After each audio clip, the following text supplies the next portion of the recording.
नमस्कार, स्वागत है आपका द फोर्थ स्टेट यूट्यूब मंच पर। मेरा नाम है रविंद्र सिंह शोरा। सुप्रीम कोर्ट से जुड़े दो महत्वपूर्ण मामलों पर हमने बातचीत की देश के जाने माने वरिष्ठ सम्मानित पत्रकार शीतल सिंह जी से। बातचीत आपको सुनाएंगे, उसके पहले ये गुजारिश, हमारे चैनल को प्लीज ज्वाइन कीजिए। उससे हमें आर्थिक मदद मिलेगी।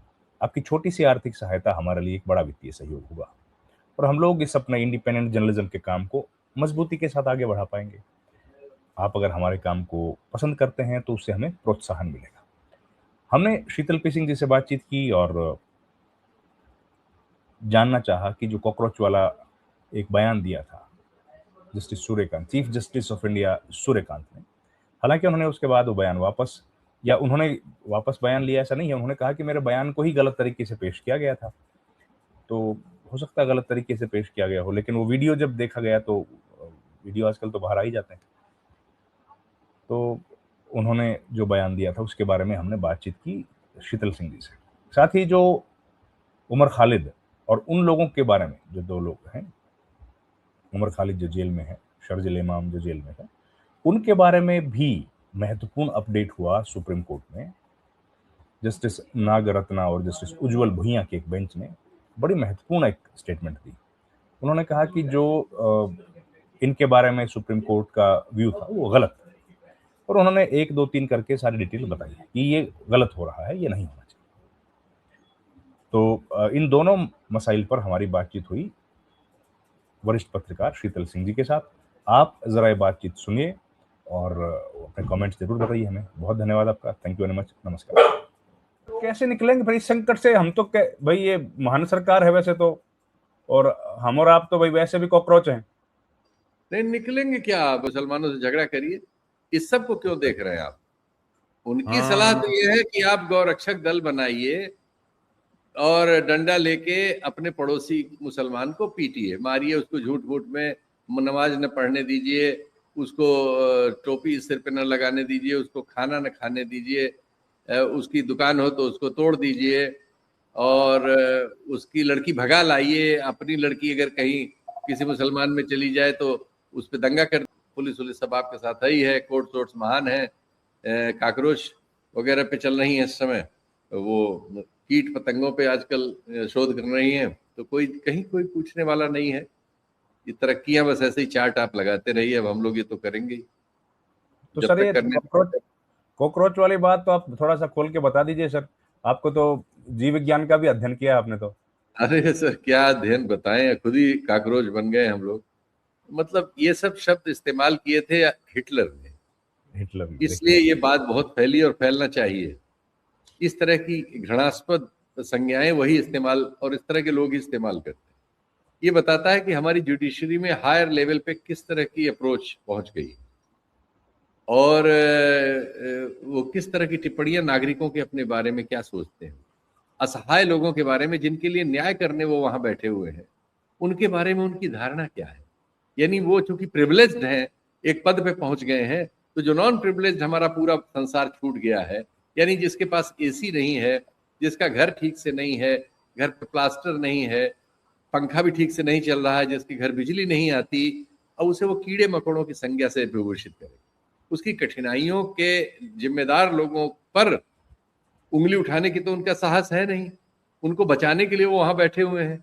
तो उनकी ओर से वो बाकी अपने जो फेलो ट्रेवलर्स हैं, जो हमारे सह यात्री हैं इस जीवन में, देश के नागरिक, उनको वो इस तरह की संज्ञाओं से विभूषित कर रहे हैं।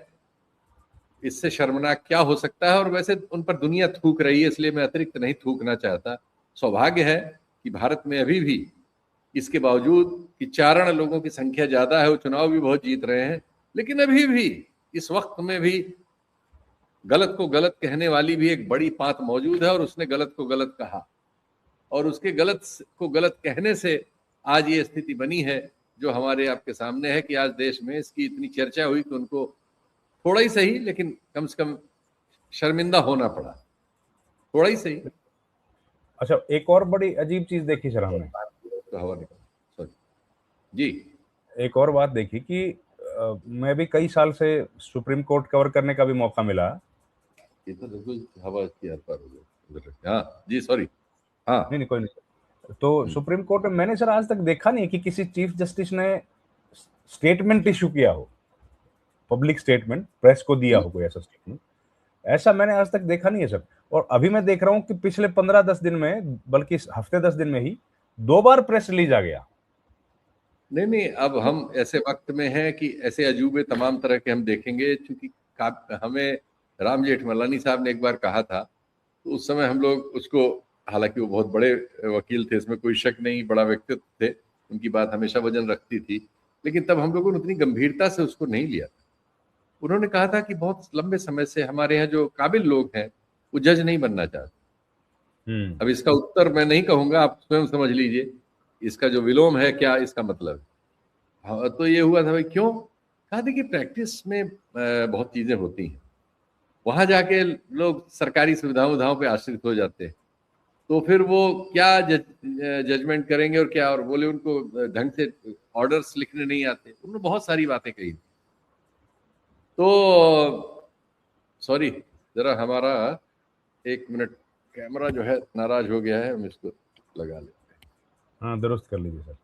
हाँ अभी हो रहा है, उस समय कहा था। हाँ। तो अब हम जब ये अगर हम लैग कर रहे हैं कि अच्छे, जैसे 2 केसेस तो मैं जानता हूं। एक मामले में केंद्र सरकार जो इस समय की है, इसने टांग अड़ा दी थी। गोपाल सुब्रमण्यम नाम के एक बहुत बड़े वकील थे, तो उनको ये कह दिया कि वो कांग्रेस से संबंध रखते हैं, तो उनकी टांग अड़ा दी थी, वो नहीं आ पाए, जो मतलब ऐसे विद्वान जजेस में कह सकते। दूसरे हरीश साल्वे पे बात चली थी, वो खुद नहीं आए।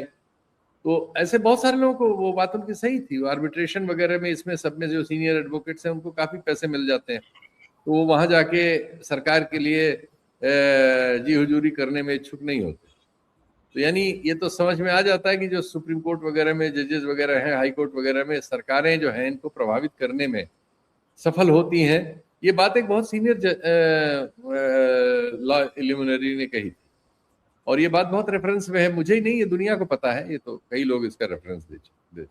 जी हाँ, तो ऐसी स्थिति है सर, देखिए करोड़ों केस लंबित पड़े हैं, कोई वहां पर न्याय मांगने आता है तो इस तरह की टिप्पणियां। जी, अब ये स्थिति है, ये रियलिटी है। आप देख ही रहे हैं कि अभी वो कल या आज ही एक बेंच ने जो उमर खालिद वगैरह के मामले में दूसरी बेंच ने जो कहा था, जिन्होंने तथ्यवार उसको साफ कर दिया कि ये उनको उन्होंने गलत कहा था। उन्होंने तर्क दिया है कि जो 3 जजेस की बेंच ने अगर कोई कानून का डिसीजन कर दिया और आप अगर उससे असहमत हैं, तो प्रक्रिया ये है कि आप हायर बेंच की मांग करेंगे, उस फैसले को उलट नहीं देंगे, क्योंकि आप छोटी बेंच हैं, आप 2 आदमी की बेंच है।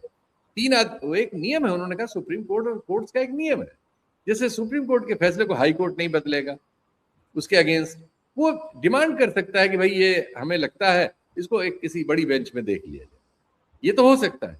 लेकिन जब तक वो है तब तक वो प्रिवेल करेगा जो लार्जर होगा। इस मामले में 3 जजेस की बेंच का एक फैसला है ऑलरेडी कि बेल एक्सेप्शन नहीं है, बेल रूल है, और तो उसको आपने पालन नहीं किया और इधर उधर के तर्क दे के आपने 3 जजेस के फैसले को ओवररूल किया हुआ है। तो ये अनफॉर्चुनेट है, लेकिन अब ये सब हो रहा है तो ये सब बातें सामने आ रही हैं, तो दोनों तरफ का पक्ष आ गया कम से कम। जी देखिए, एक कितने साल से बिना ट्रायल के ही वो लोग जेल में हैं सर। हाँ, उन्होंने आंकड़े भी दिए कि कश्मीर में इस तरह से बिना ट्रायल के लोगों को छड़ाया गया, 1% उनको मामलों में सजा हो पा रही है, यानी 99% मामले गलत है आपके, लेकिन वो जेलों में सड़ रहे हैं। इसी तरह देश भर में जो यूएपीए के मामले हैं, वो कुल 3% मामलों में सजा हुई है, 97% गलत है, लेकिन आप जेल में सबको सड़ाए हुए हैं, यूएपीए लगा तो जमानत ही नहीं होगी। क्या लॉजिक है ये? न्याय की बेसिक्स के खिलाफ है ये, और ठीक कहा उन्होंने। बड़ी हिम्मत वाली जज मानते रहे सर नागरत्ना जी को, जस्टिस नागरत्ना आने वाले वक्त में जस्टिस भुइयां ने, ऑर्डर जस्टिस भुइयां ने लिखा है, नागरत्ना जी ने सहमति दी। तो दोनों लोग बहुत काबिल हैं, दोनों लोग बहुत काबिल हैं, बहुत हिम्मत वाली है महिला वो, नो डाउट। जस्टिस भुइयां उनके साथ सर, आपको याद होगा बेंच में भी थे जब जस्टिस गवाई पर जूता चलाया गया था।